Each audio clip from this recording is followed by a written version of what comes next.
Welcome to LiveDaf, your online Daf Yomi Shiur. Shalom and welcome back to today's Daf Yomi Shabbos of Chav Zayin on Chavav Amud Beis, 4 lines from the bottom. Says the Gemara Ularava, the Amar Shloish Shloish Bishar B'Godim Ikebinayu. Now we're in the middle of a discussion here.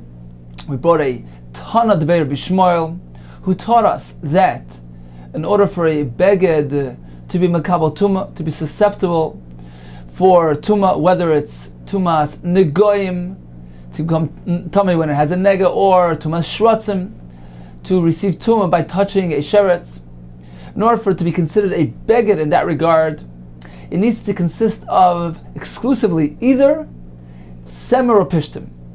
Either one of those fabrics, those materials are suitable, considered to be prominent materials, and a beged, a garment produced with those materials, can indeed become tummy. That was the brisa from Tanad Ve'Rishmal. But the Gemara began the sugya on Chavav Amud Aleph, 3 lines from the bottom, with another brisa of Tanya Reb Shimon ben Elazar Omer. And perhaps let's take a peek there to gain clarity about the upcoming Gemara. So Reb Shimon ben Elazar said, Kol hayotzim min eitz, anything that comes from a tree, a branch, etc., it will not have a din of tumas begadim. So shalosh al shalosh is the smallest size beged, 3 etzbois, 3 finger widths by 3 finger widths, so it's 3 by 3 etzbois, which is suitable to be used as a patch, the Gemara said. So any type of tree, any type of branch that is used to make this fabric, this material, this beged, will not produce a beged that is makabel tumah, except chutz mi pishtan, except it's made from flax. And as Gemara concluded, that he's coming to tell us that a beged must contain either tsemer or pishtim, either wool or linen, in order for it to be considered a beged to be makabel tumah. Okay, so these 2 shittis, the Tanya, the Shimon Elazar, and the Tanya Shmuel, seem to be saying the same thing, that only tsemer or pishtim can produce a beged which is makabel tumah. So indeed Abaye holds that they both concur, they both hold the same thing. Abaye told us that Tanvev, Shmuel, and Shimon Elazar, Amr Davar Echad, they're both on the same wavelength, they're both on the same page, they both hold that only Tzemer Pishtim is considered to be a beged for Kabbalah's Tumah, regardless of what type of Tumah, whether it's Tumas Negoim or Tumas Shratzim. Rabbi, however, disagreed, somewhat. In a small way, he said, well, regarding the general picture, they agreed to each other that it's Tzemer Pishtim are the exclusive materials, the most prominent materials that make a beged for Kabbalah's Tumah. However, Rabbi says that there is some point of contention between them. According to Tanad Shmuel, only a beged which is exclusively made from Tzemer Pishtim can become tummy. That's a blanket statement. According to Shimon Elazar, there's some leeway here. There's some exception, which is if the beged is a large size material, a material which has 3 tfachim length by 3 tfachim width, it is shloish al shloish tfachim. That is a large size material. In this case, Rabbi Shimon ben Elazar will disagree with Tanad Shmuel. He will hold that even if it is made of other types of materials, it will become tamei if it touches a sheretz. And perhaps the reason is that the quantity, the size, will make up for the inferior quality material. Since it has a cheshivas on account of its size, it's a full-size piece of material, full-size beged. So regardless of what the material is, it can become tamei when it touches the sheretz. So at this point in the Gemara, regarding tumas negoim, that's exclusive to Tzemer Pishtim. Regarding tumas shratzim, for a beged to become tamei when it touches the sheretz, according to Abaye, Tanad Shmuel and Shimon Elazar both agree that it is only exclusively regarding a beged of Tzemer Pishtim. According to Rabbi, Shimon Elazar will disagree regarding a large size beged. He holds that a beged shloish al shloisha can become tamei when it touches the sheretz, even if it is not made of a Tzemer Pishtim. Continues the Gemara, let's find the source for this concept. Once again, with 4 lines from the bottom, Chavav Amud Beis, Ularava de Omar, Shloish al shloisha bishar begadim ikebinayu. He holds that the point of contention between these Tanoim is regarding a large size material that contains 3 by 3 tfachim, and even if it is from other fibers other than Tzemer Pishtim, according to Rav Shimon bar Lazar, Isle, he holds that it is a beged and can become tummy when it touches the sheretz. However, Latana Dvei Rishmoil Lesle, he holds that it's not a beged. Says Gemara, what is the source for this tumah? How do we know? What is the makar, the source for this halacha that if a large size material of shleisha tfachim is made of other fibers, it can become tummy when it touches the sheretz? Minole, how do we know this?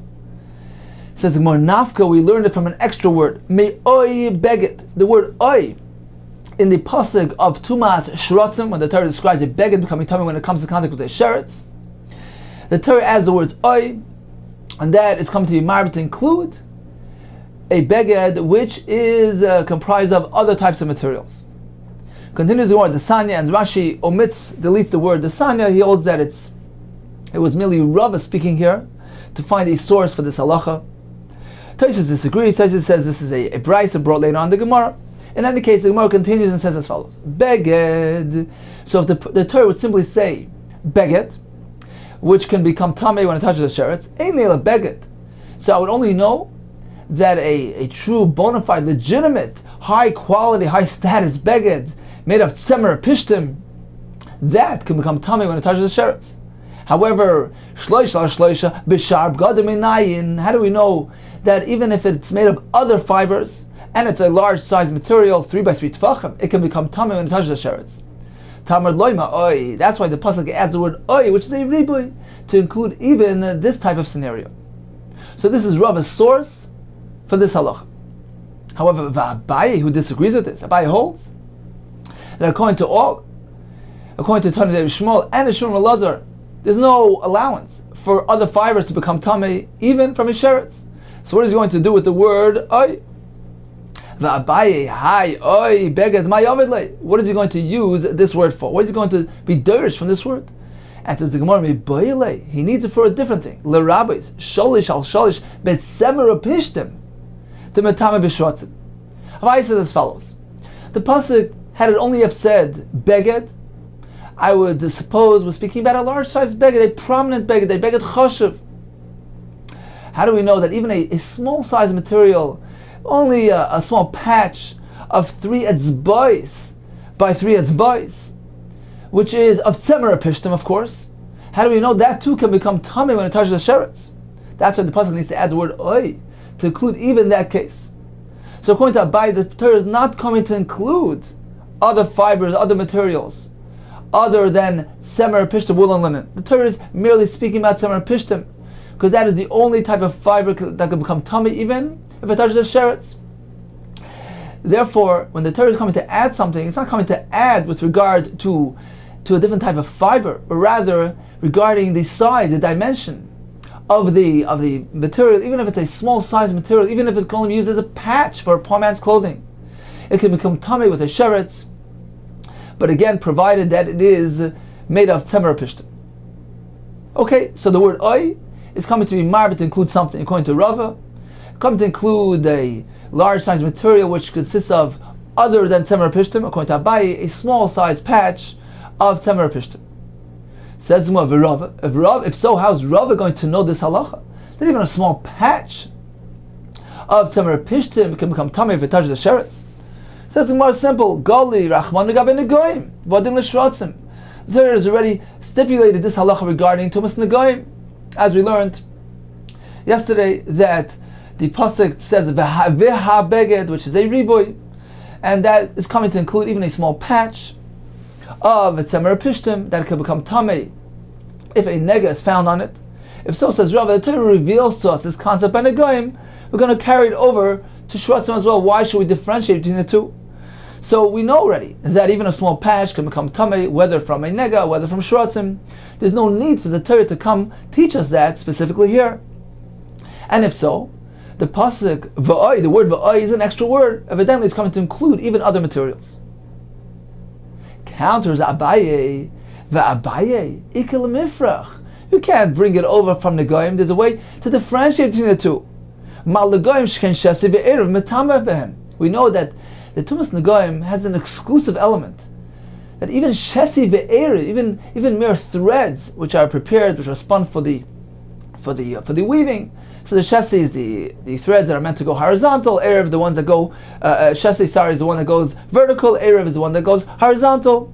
And even threads can be makabel tumas negoim. So this is a stringency. This is a chumrah exclusive to negoim. If so, perhaps we can't derive anything from there. You can't say, well, if the Torah tells us that a small patch can become tummy with a nega, we're going to carry that concept over to tumas shrotzim as well. Never. We can't compare the two. Perhaps negoim are more stringent. Again, says the Gemara, Rabbi ikil mifrach, mala negoim.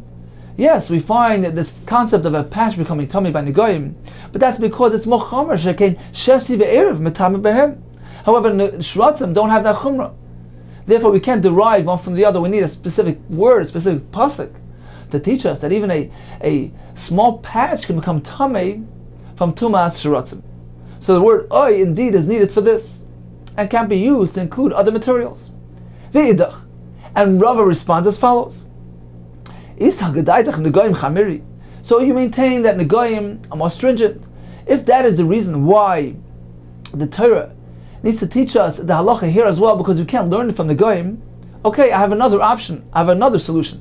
Why didn't the Torah say it over here, where shrotzim, which is more lenient, more kal, right? According to your argument that shrotzim is more lenient, so why didn't the Torah state it by shrotzim, and we're going to derive it over to, we're going to learn negoim, which is more stringent, from shrotzim? Why does the Torah need to cite this halacha 2 times? According to your way of thinking, the Torah should have merely stated it once by shrotzim, taught us that even a small patch can become tamei through a sheretz, which is very lenient tuma compared to negoim. Surely negoim, the tumas negoim, which is more stringent, will apply even to a patch. So why does the Torah have to say it twice? Apparently the point of the Torah here is not to teach us the halach of the patch by shrotzim. The fact that the Torah teaches it and stipulates it by negoim, the Torah is revealing to us that even a small patch of a 3x3 etzbais dimension has a din, constitutes a shem beged, and therefore we can apply it elsewhere, everywhere. Even by negoim, which is more stringent, the Torah is merely teaching us a concept, not really a halacha, a specific halacha of tumas negoim. The Torah is telling us even a small patch has a status of a beged. If so, what difference does it make whether it's tumas negoim or tumas shrotzim? So we apply that principle elsewhere as well. So the word oy by tumas shrotzim is indeed superfluous, and indeed is coming to teach us that even other materials other than wool or linen can become tamei, provided it is a large size material of 3 tfachim by 3 tfachim, is a prominent beged. Therefore, it makes up for the inferior material contained therein. Says the Gemara Ve'idach. Abai responds to this as follows: so you're proposing that the Torah should have merely said the halacha by negoim, by shrotzim, and negoim, which is more stringent, can be learned from there? Says the Gemara Ve'idach. Abai will counter to this and say as follows: negoim is shrotzim lo yasu. You can't propose that the Torah should have merely stated the halacha of a patch by shrotzim, and negoim, which is more stringent, can certainly be derived from there. Because we can present a distinction in this direction as well. How? Because we can refute that by saying that shrotzim has a chumrah over negoim as well. Not only does negoim have a chumrah because it's metame shasi ve'erev, shrotzim has an advantage over negoim as well. What is the advantage? Because shrotzim are metame even if the sheretz, if they only have a small piece of a ka'adasha, if it's a sheretz the size of a lentil, it can still be metame, which is a more chumrah, which is a greater chumrah, more stringent than negoim. The shear of a nega is kigris, which the Mepharshim say has a shear, an area of 9 lentils. So it's 9 times the size of the Tumas Hadasha. So apparently shrotzim has a chumrah, a great chumrah over negoim. If so, says Abaye, we can't derive one for the other. Once again, if the Torah would say the halacha of a patch by shrotzim, we couldn't learn the gun from there, because shrotzim is mochamer, because the shiur of tumas shrotzim is even ka'adasha, even if it's merely the size of a lentil.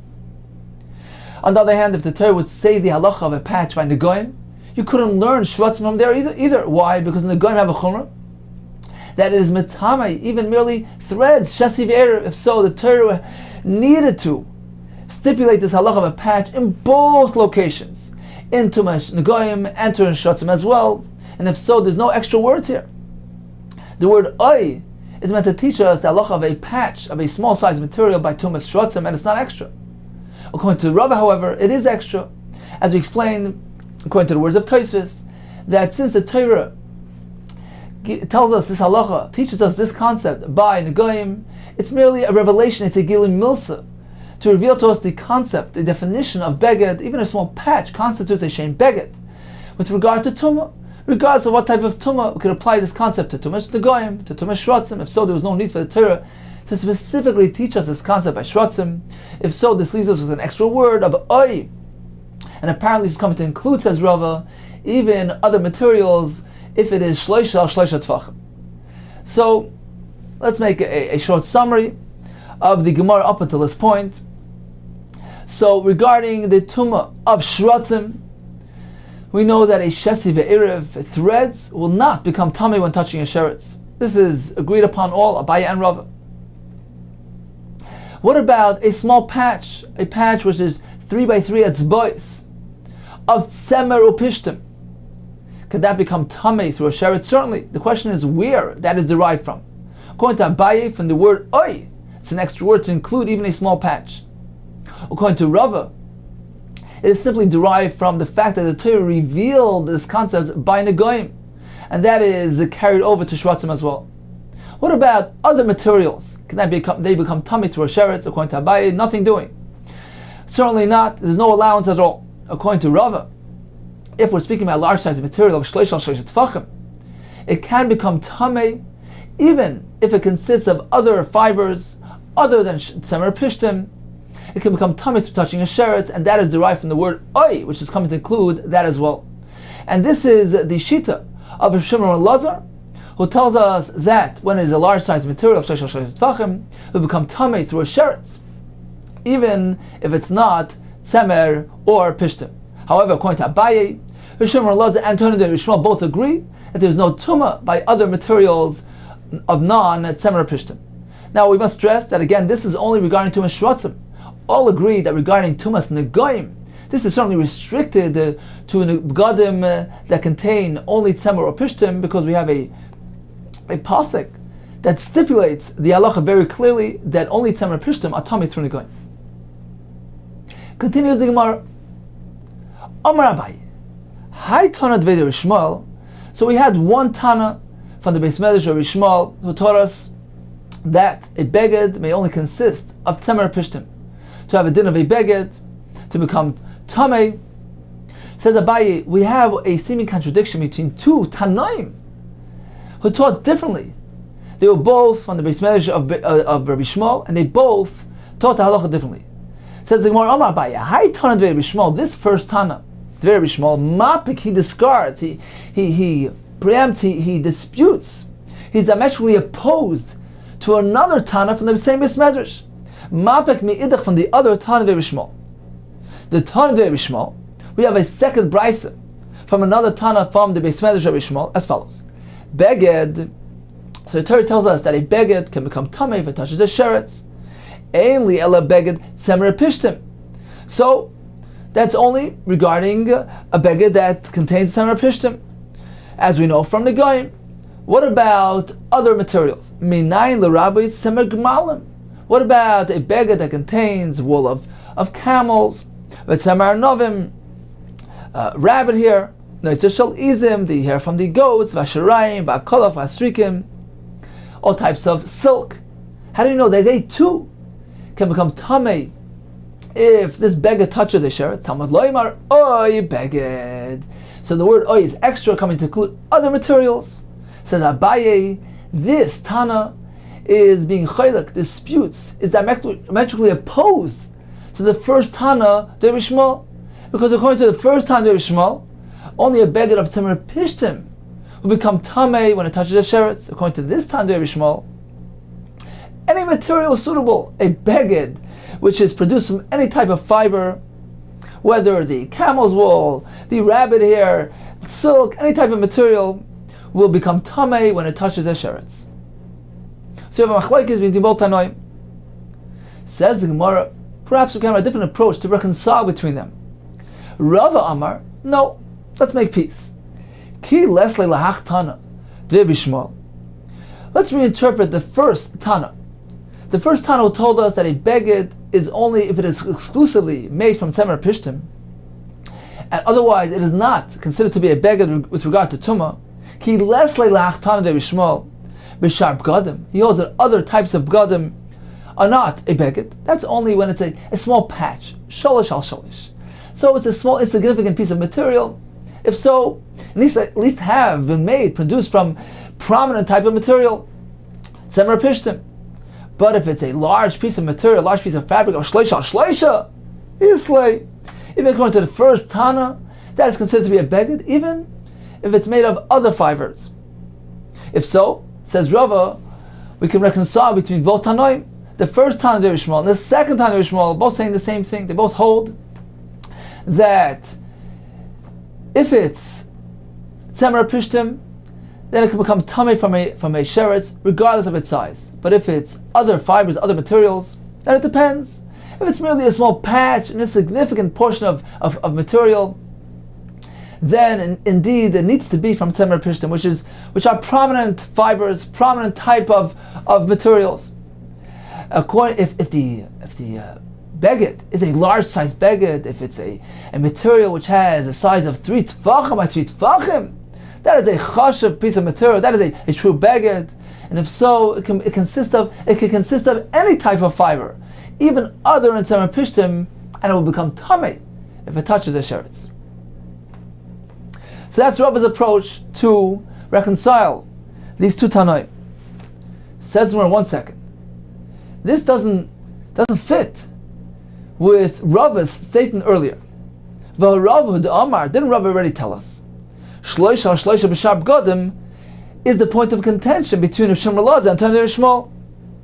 Rava, if you recall, we began today's blot by telling us that Rava explained to us that Rav Shimon Elazar is the one who subscribes to this opinion. He holds that a large piece of material of shloisha tefachim will become tamei through a sheretz, even if it consists of fibers other than tzemer pishtim. This is the shita of Shimon Elazar. How do we know that? Because Shimon Elazar stated this halacha down on Chavav on the base on the bottom by using the term sholish al sholish, that if a small patch is made of other fibers other than tzemer pishtim, it can become tamei. Says Rava, if so, this is restricted to a small patch. This halacha is strictly when it's a small piece of material, but if it's a large size material, according to Shimon Elazar, it will become tamei from a sheretz, even if it's produced of other materials, other than tzemer pishtim. This is his shita. However, this is the point of contention between him and Tana Rabbi Shmuel. Tana Rabbi Shmuel holds that a beged is never mekabel tumah unless it is tzemer pishtim. If so, how is this consistent? How is this in line with what we just heard in the name of Rava? Rava just told us that both Tanaim from the Beis Medrash Rabbi Shmuel hold that if it's a large piece of material, it will become tamei from a sheretz, even if it's not tzemer pishtim. This seems to be a contradiction. Says the Gemara, V'Rava de'amar, Rava himself was the one who told us that shloisha b'shar b'gadim, a large size of material made of other fibers other than tzemer pishtim, is the point of contention between Shimon Elazar and Tana Rabbi Shmuel. L'Rab Shimon Elazar islay, he holds that it's a beged. However, l'Tana Rabbi Shmuel l'leslay, he holds it's not a beged. And here Rava tells us that according to Tana Rabbi Shmuel, it is a beged if it's a large piece of material. Says Rava Mahi, indeed Rava retracted from that earlier interpretation, and we meant to follow this latest interpretation of Rava, that even according to Tana Rabbi Shmuel, if it's a large piece of material, it can become tamei from a sheretz, even if it's non-tzemer pishtim.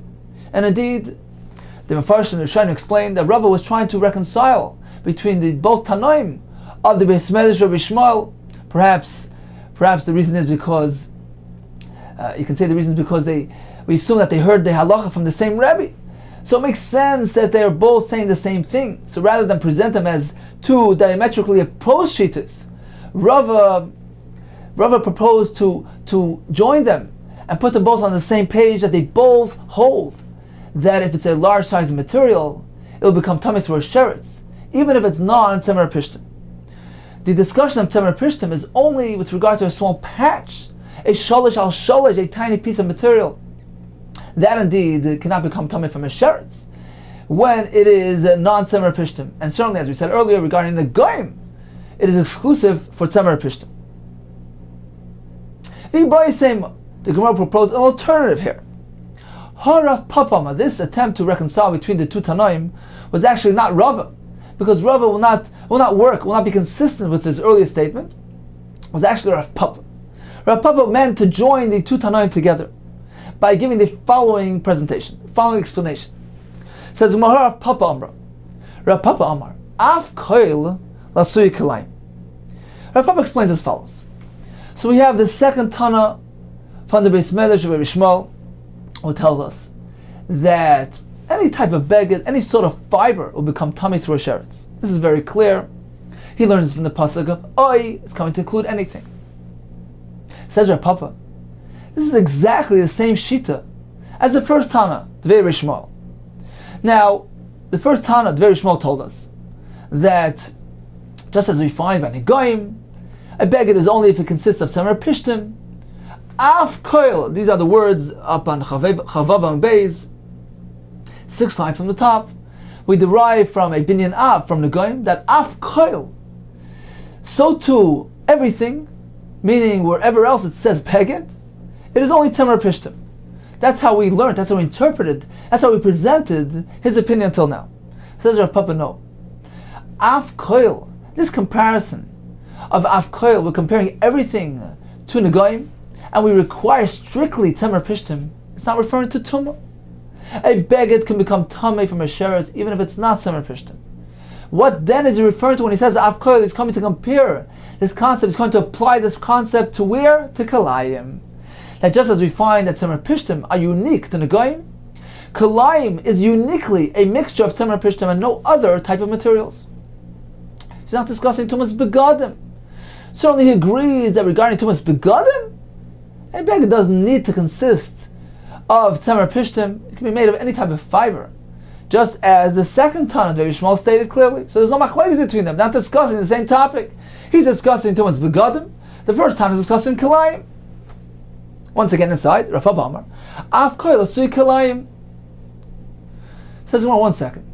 We need a drasha that kalayim is only a mixture of wool and linen. It's a pasuk. It's a referish pasuk. Torah clearly tells us that kalayim is only a mixture of wool and linen. Kalayim be'edik sivbei. Silba shatnez. Don't wear this mixture of tzemer pishtim yachtav. So there's no need for a drasha. How can you say that the first time Rabbi Shmuel is coming to teach us something regarding kalayim, that it's only by tzemer pishtim? There's a pasuk which clearly stipulates that kalayim is only tzemer pishtim. Says more salka da'itachamina. Perhaps I would think hanemila derech levisha, the pasuk which restricts, which limits the halacha of shatnez to tzemer pishtim. That's only regarding a certain form, a certain manner of kalayim. Derech levisha, if he actually wears the garment of kalayim, then it needs to be tzemer pishtim. But if he merely covers himself with kalayim, which that is also an isser, perhaps over there, I think it's different. Kol treimini aser, any mixture of two types of fiber will be aser, and therefore the Tana Rabbi Shmuel needs to teach us that is not so. That just as we find that tzemer pishtim is exclusive for Negoim, it is also exclusive for kalayim, any form of kalayim, even covering oneself with kalayim. So Zimar, how can you even propose that ha'alas kalayim, covering oneself with kalayim, is, even if it contains other forms of material, other forms of mixtures, non-tzemer pishtim mixture? Isn't it a kavachomer? Umal levisha. If you say that wearing That his whole entire body benefits, enjoys the garment that he's wearing. He's wrapping himself with his garment of kalayim. Nevertheless, although it's a greater form of hana, Amris, you've told me, tzemer pishtim in, it only applies to wool and linen, but not other types of fibers, as is stated clearly in the pasuk. So I can even suggest, I can even fathom that ha'ala would be different than merely covering oneself, which is a very minimal hana, a low form of pleasure from this beged. Certainly over there, it is only if it is a mixture of tzemer pishtim. Ha'ala, like kolshkin, certainly ha'ala, which is a lower form of hana, of course. How can you say it's more stringent than levisha? Certainly, of course, it would only apply to a mixture of tzemer pishtim. If so, there's no need for Tandir Shmuel to teach us anything in that regard. You can't even propose that the Tana is discussing kalayim and coming to teach us that kalayim is strictly if it's a mixture of wool and linen. We have a pasuk that already teaches that. Ella says the more rather of Papa Badusi, it's unreliable. We can't rely on this interpretation of Papa, and in fact, that is not what the Tana was coming to teach us. Continues Gemara, another proposal. Rav Nachman Yitzchak Amar. He's coming again to explain the apparent contradiction between both Tanoim from the Beis Medrash or Rishmoel. So again, we have the second Tana on Chav Zayin Amud Aleph, which taught us that a beged can become tummy through a sheretz even if it contains fibers other than temer pishtim. We have the first Tana on Chavav and Beis, who seems to oppose that, who says that a beged must strictly be made from temer pishtim because to become tummy. Says Rav Nachman Yitzchak, once again, we've interpreted the first Tana wrongly. He's not discussing tumas begadim. When he uses the word af koil, just as we find temer pishtim exclusive to Negoim, af koil, so too elsewhere, it needs to be temer pishtim. He's not talking about tumas begadim. He agrees to the second Tana that tumas begadim is regardless of its type of fiber, but rather he's discussing tzitzis. Af koil asuyit tzitzis. He's coming to teach us halacha with regard to tzitzis, that only a tzemer, which consists of tzemer pishtim, those prominent materials, are chayiv, are obligated in tzitzis, but no other materials. Let's just take a quick break at this point before we proceed elaborating on this concept of tzitzis. Let's just make a quick list here of the various approaches in the Gemara up until now. So again, briefly, we have two Tanoim from the Beis Medrash of Rabbi Shmuel. We have Tana number one, who tells us that a beged will only be become a tumah if it is made of tzemer pishtim. He compares it to negoim. We have the second Tana, which we learned today, who tells us that regarding tumah shratzim, a beged indeed will become tummy from a sheretz, regardless of the type of material. How do we reconcile these apparently diametrically opposed Tanoim? So we have four approaches. Abaye says, indeed, it's a machlokes. One Tana is discarding of the other Tana. It is a very big machlokes. According to the first Tana, a beged will only become tamei if it is tzemer pishtim. According to the second Tana, even other begadim can become tamei from a sheretz. So it's a machlokes. He doesn't attempt to reconcile. Rabbi says, yes, let's reconcile between both Tanoim. They're both coming from the same Beis Medrash. Let's figure a way out. Says Rabbi, indeed, there is no machlokes. They both concur. They're both on the same exact page. They both hold that a large piece of material of shloish tefachim will become tamei even if it contains other fibers. So that is what the second Tana was coming to teach us. If it's a large size material, it will become tamei by shar begadim, by other materials. So even if it's not tzemer pishtim, if it touches a sheretz, it will become tamei. And indeed, the first Tana agreed with that. There's no machlokes. Rav Papa proposed that the first Tana wasn't even speaking about tumas begadim. He was speaking about kalayim. The Gemara negated that, and the Gemara proceeded finally from Nachman Yitzchak's approach. That he proposed as follows. Indeed, the second Tana teaches us a chiddush that even shar begadim, other fibers, can become tamei through a sheretz. The first Tana wasn't even discussing tumas begadim. He was discussing tzitzis. He agrees with the concept taught by the second Tana. that regarding tumas begadim, even other fibers can become tummy through a sheretz. He's discussing tzitzis. He's telling us, just as we find that tzemer pishtim is exclusive to tumas nagaim, so too regarding tzitzis, only a beged, which is produced by either wool or linen, which are those prominent fibers, only this beged will require tzitzis. Continues the Gemara, tzitzis. So you maintain that the Tana Devi Shmuel, is teaching us halacha regarding tzitzis, and he's deriving it from the Goyim. Tzitzis behediksiv. We already know that halacha from a different pasuk, from elsewhere. What is that pasuk? Lo yisil b'shatnez, may not wear a mixture of tzemer pishtim, of wool and linen, uksiv, and then immediately afterwards the Torah tells us the halacha of tzitzis. Gdilim taselcha, you meant to make fringes and strings on the corners of your begadim. So the Torah is teaching us that we're meant to learn one from the other.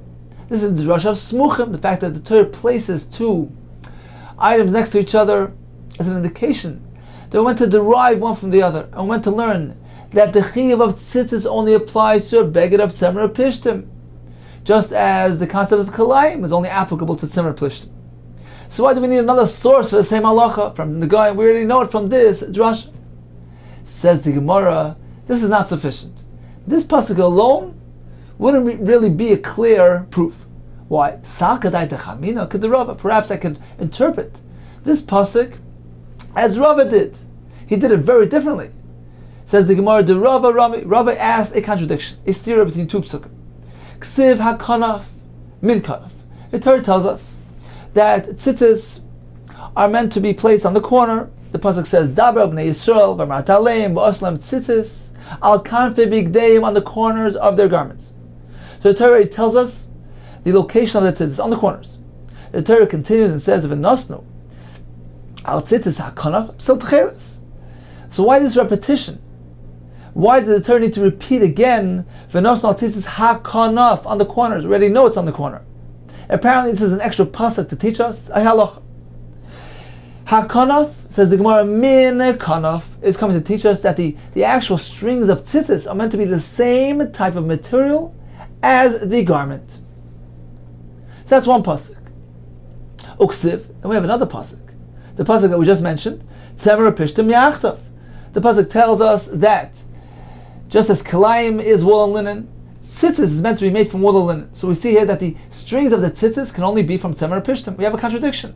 Is it wool and linen exclusively, or can it be made from other minim as long as it matches the garment? Hoketzat. How are we going to explain this? Says the Gemara, indeed, any type of tzitzis are suitable, any types of strings. And for sure, any type of garment is chayav and tzitzis. But what then is the difference between strings of tzemer pishtim and strings of other fibers? Hoketzat tzemer pishtim poitrin, they can be applied and they could exempt, meaning they can be hung up onto the corners of any type of garment, bein b'minan, whether they match the material, whether the garment is made of the tzemer and the pishtim just as they, or bein shaloi b'minan, even if they're placed on garments which are made of other types of materials. Tzemer and pishtim have a multifaceted talent. They're universal. They can be applied to any type of garment.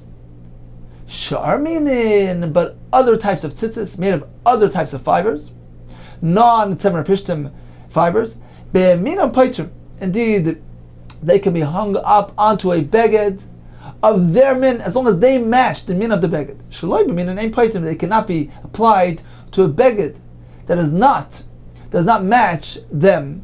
They're made of a different fiber than these tzitzis.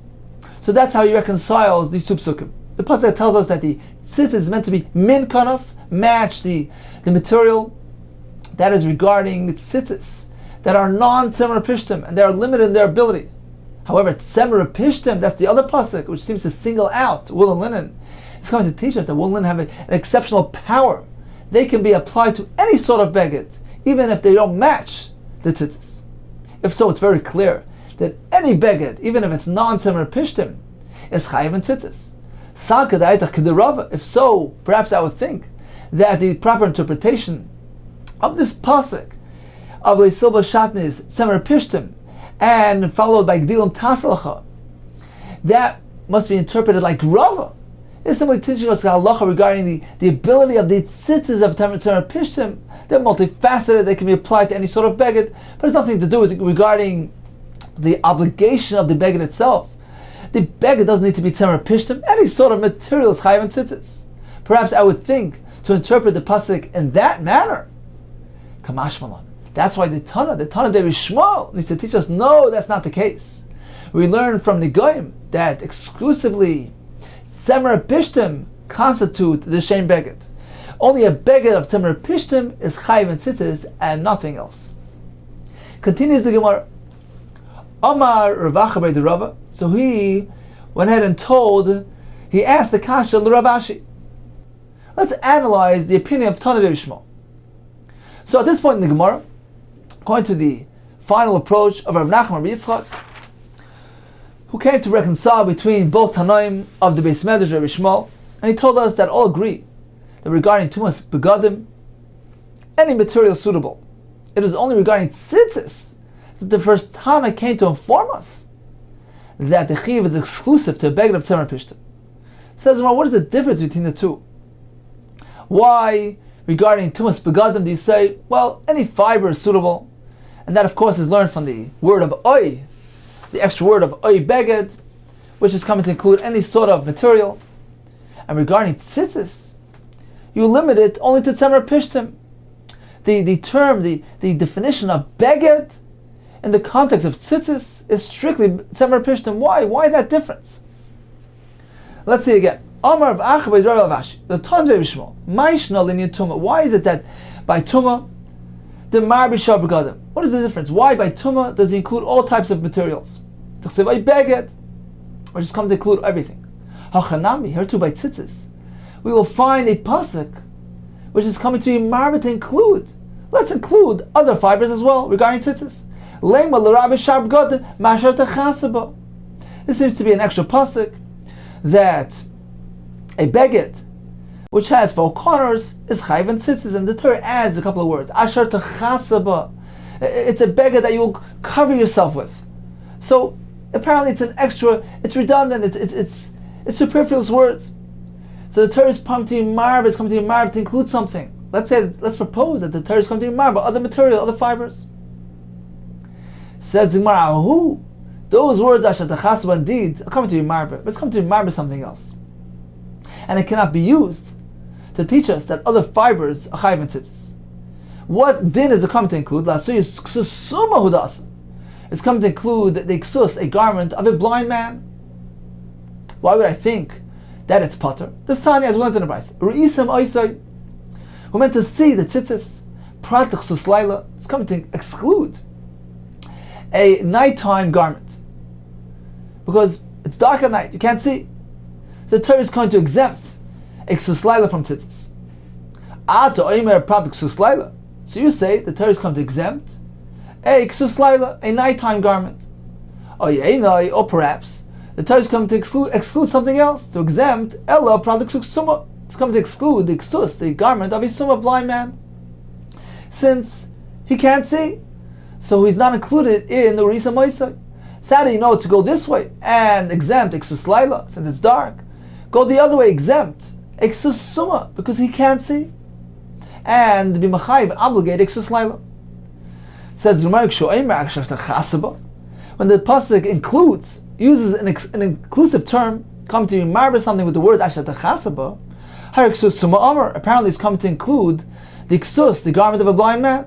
Hani Mekayim Risam Oisai. How am I going to establish the words Risam Oisai? Prad Eksus Laila. Evidently, it's come to exclude a ksus laila, a nighttime garment. So we have 2 psukim. One pasuk, an inclusive pasuk, Ashar Techasaba, coming to be married something. The other pasuk, Urisam Oisei, is coming to exempt, to exclude something. Says the Gemara, the miyut, the exclusion, is applied to ksus laila. The inclusion, the riboy, is for ksus suma. Says the Gemara, how do you know to opt this direction rather than the other direction? My rois, why did you choose L'Rabbi's Summa, Loitzik Suslaila? Where did you see this? Where did you see that we're meant to be marbe, the blind man's garment, and to exempt the Suslaila? Perhaps in the reverse. Be marbe Suslaila and be mamai Summa. Says Gemara, this is the preferred approach. It's logical. Marban iksus summa. It is logical to include a garment of a blind man. Others can see him. Since it's the middle of the day and it's light, other people can see the tzitzis. Other people can see this garment. So although he personally can't see it, but it's visible. Therefore, it's logical to say that Torah is coming to include this. If it's coming to include something, it's coming to include this. However, it's logical that Torah is coming to exclude the nighttime garment because nobody can see it. It's not visible. So this is the preferred approach. The Torah is coming to Marba and coming to Yomai to include and exclude. Apparently, it's coming to include the iksus of Summa since it is middle of the day and it's visible, and coming to exclude and exempt the iksus laila nighttime garment since it's not visible and is not included in the term of Isam Oisay. Says the Gemara, Ve'ema, but 1 second. We have a riboy of Ashat HaChasaba. How do you know to apply that riboy to iksus Summa? Perhaps it's coming to include other fibers, other materials. Non-Tzemer Pishtim. Ve'ema l'Rabbi Shar B'Gadim. Says the Gemara, it's not logical. The Svara tells us that the riboy is not meant to be applied to other materials. Why? Mistavra koi b'tzemer pishtim, ma b'tzemer pishtim. Since the parsha of tzitzis is discussing tzemer pishtim, that is the point of departure of the parsha.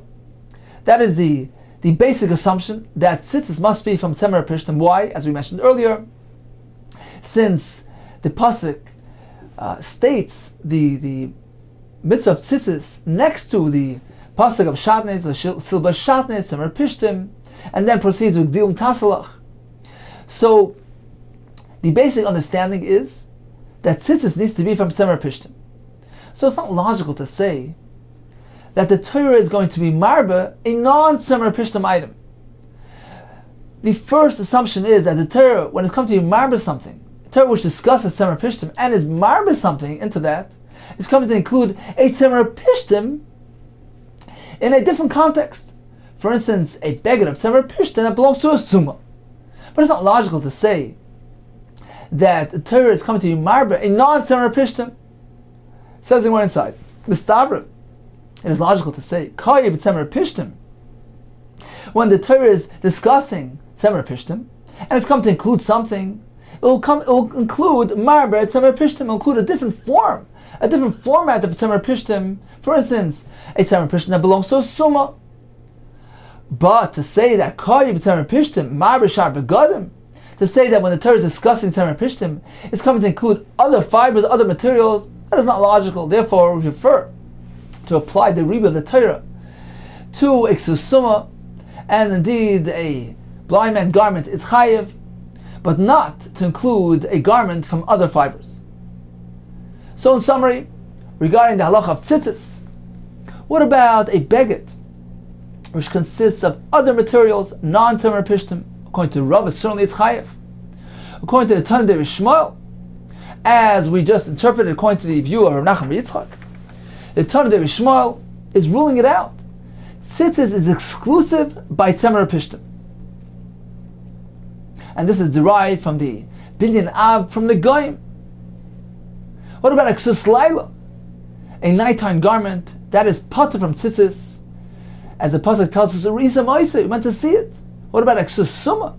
A garment that belongs to a blind man, that is chayiv in tzitzis and is included in this rabbi from the pasuk v'asher techasaba. Now we discussed iksus laila, nighttime garment. What is the definition of a nighttime garment? There's actually a triple machlekes rishonim in this regard. According to the Rambam, any garment worn at night is pater. According to the Rosh, it needs to be exclusively designated for nighttime use. According to the Ran, he adopts both approaches. A garment which is actually being worn now at night is pater, and even a garment which is worn by day, but if it's exclusively designated as a nighttime garment, that is considered to be a iksus laila, and is pater from tzitzis. Continues the Gemara, Amar Abai.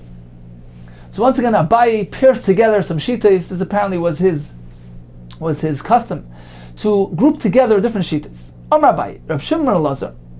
So this Tana, Reb Shimon Elazar, let's perhaps quickly flip back to Chavav Amar Aleph. Again, that brisa, 3 lines from the bottom. Tanya Reb Shimon Elazar Omer, Kol Yotzim Min Eitz, anything that comes from a tree, Eima B'Shem Shalosh Al Shalosh, cannot become Tamei from Tumas Begadim. Umasachim Bay, since it is not Makabel Tumah, you can use Zeschach, Chutzui Pishtan, except for the wood of Pishtan, the flax stalks, which are Makabel Tumah. The Gemara here will expound on that. And the reason why the Brisa uses the words Kol Yetzim and Eitz, although really the halacha of Tumas Begadim is applicable to any fibers, as the Gemara later goes on to proceed and explain. But the Brisa used the word Eitz. It's coming to teach us a chiddush with regard to schach. That even a certain form of Eitz, of a branch like a pishtan, like the stalks of pishtan, and even though they're not processed yet, as we'll explain soon in the Gemara, they're not fully processed. Nevertheless, they can become tamei, tumas negayim, and therefore unsuitable to be used as schach. Therefore, the Brisa used the word kol yitzim and eitz. Anything that comes from a tree to indicate the pishtan, which is considered to be an eitz as well. So back over to our Gemara. Once again, says the Gemara, Rabbi, Reb Shimon Elazar. So this opinion of Shimon Elazar, who tells us that even the pishtan, the eitz, the bundles of flax can become tamei through a nega, and therefore it's unsuitable as schach for sukkah. So this opinion, v'sumchas, and also the opinion of sumchas. So both these Tanaim, Shimon Elazar and sumchas, Amr Davar Echad, they both say the same thing. That what? That even something which can become tamei merely through tumas negoim, so it only has a very limited tumah, something which only tumas negoim applies to, is considered to be a davar makabel tumah and can be used for schach. Even though it can become tamei with other tumas, the fact that it can get tumas negoim, that is sufficient to make it unsuitable for schach. Reb Shimon Elazar Damar, that's Reb Shimon Elazar that we just said. Sumchas, where do we find that? The Sanya. Sumchas Omer, Sicha B'Tevi. If he used spun threads, psula, he can't use that as schach, because it become tamei through a nega, as we learned earlier, that shesi ve'erev, merely threads, can become tamei with tumas negoim. Says the Gemara, Keman, Sumchas is following whose shita? This will be the shita of Rabbi Yehuda contained in the following Mishnah, who also maintains this concept that once something has arrived at the status, at the point that it becomes tamei through a nega, is unsuitable for schach. Keman ki haitana, this not as we learned. Shesi ve'erev, these threads, these wool threads of shesi ve'erev, metamim negoim miyad, become tamei immediately when they are spun. Rabbi Da'imer has shesi mishayishle. So the shesi threads, which are meant for the vertical portion of the beged, that needs to be taken out of the vat where they soaked it to whiten it. Ve'erev miyad, but the horizontal threads, that doesn't need that process. Immediately when it's spun, it is considered to be sufficiently processed for tumas negoim. Ve'unen shel pishta mishayislavnu. What about the bundles of flax? As soon as they get bleached in the tanner in the oven, that is considered to be sufficiently processed to be makabel tumas negoim. And so Sumchas is following this shita that merely becoming processed to the point of even partially processed is considered to be sufficiently processed for tumas negoim, and therefore these bundles of flax, as soon as they're bleached, they can become tamei tumas negoim, and threads also, as Sumchas told us, even spun threads are considered to be sufficiently processed, and they have makabel tumas negoim, and therefore unsuitable for schach. Continues the Mishnah, Kol yotzim and eitz, anything that comes from a tree, cannot be used as wicks for the Ner Shabbos. They don't maintain a steady flame. There's one exception, pishtan flax, that produces a successful flame. Now Rashi says, we're speaking even about cotton. Tosfos disagrees. He says cotton is very suitable, produces a very steady flame. Tosfos says that the term eitz that is indicated, that is mentioned in the Mishnah, doesn't apply to the cotton, which is not an eitz. It's merely it's seeds. It's a flimsy thing. It's a flimsy plant that's not included in the Mishnah. Okay, so machlokes between Rashi and Tosfos regarding cotton. So once again, kol yotzim min ha'etz, anything that comes from a tree cannot be used for a wick, and madik ma'ela pishtan except for flax. But kol yotzim min ha'etz, anything that comes from a tree, ain't matama tumas ha'olim, ela pishtan, cannot become tummy tumas ha'olim. So if a mace is underneath a roof made of material from a tree, so this roof is mechubal karka, cannot become tummy tumas ha'olim, will not become tummy to require the hazos per aduma, except if this roof is made of pishtan flax material, as the Gemara will explain and elaborate on the next plot. But in any case, we see that the Mishnah refers to pishtan as eitz. Pishtan are merely stalks. Manola on the pishtan he creates. Where do we find a source that pishtan is called eitz? This is Rachav regarding the spies that Yeshua sent to Israel. Via Losam Hagaga, she took them up to the roof. She hid them bepishta eitz. In the flax, the pishta ha'etz. So we see that the term eitz applied to pishtan as well. Because the flax of the stalks of the flax, they stiffen up, they become woody, so they are reminiscent of eitz. So time for a quick chazar on today's blot. So we began by discussing what type of beged can become tamei when it comes into contact with the sheretz. So if it's merely threads, chesiv, erev, all agree it won't become tamei. If it is a small patch of material the size of 3x3 etzbois and is made of tzemer or pishtim, all agree that it will become tamei. The question is only the source. Abaye holds the source of this halacha is from the word oi, which is marba, even a small patch. According to Rava, we simply carry it over from the halacha of negoyim. The Torah reveals to us by tumas negoyim that even a small patch of material constitutes a beged. We apply that to tumas shrotzim as well. Now, what about a large piece of material, 3x3 tfachim, made of material other than tzemer pishtim? According to Abaye, all agree, whether it's Tanvei Rishmael or Shimon Lazar, they both hold that it will not become tamei through a sheretz. According to Rava, that is the point of contention. According to Shimon Lazar, yes, it will become tamei from shrotzim, and that is learned from the extra word of oi beget. The Gemara proceeded with presenting us two Tanoim from the same base medrash. The first Tanvei Rishmael tells us that only a beged of tzemer pishtim will become tamei. The second Tana clearly tells us that any type of material, if it comes into contact with a sheretz, will become tamei. Says Abaye, indeed, this is a machlekes between the two Tanoim. Rabbi says, let's reconcile. They're both speaking about a case of shloish tfachim, a large piece of material, which will indeed become tamei from a sheretz, even if it's non-tzemer pishtim.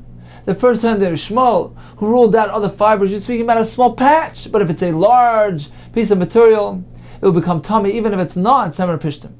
Rav Papa told us, the first Tana is not even discussing tumah, he's discussing kalayim. The Gemara negated that.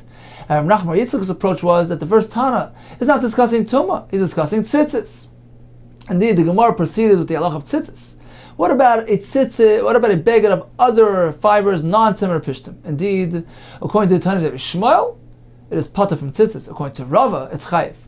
Exus laila, a nighttime garment, is pater because the pasuk says urisam oisoi, needs to be visible. However, exus suma of a blind man is chayiv, and that is included in the words asher techasaba. It's going to be marbi, even exus suma. The Gemara proceeded by telling us there are sometimes fibers that are not really fully processed. Nevertheless, they can become tamei through a nega, and indeed that makes them unsuitable to be used as schach.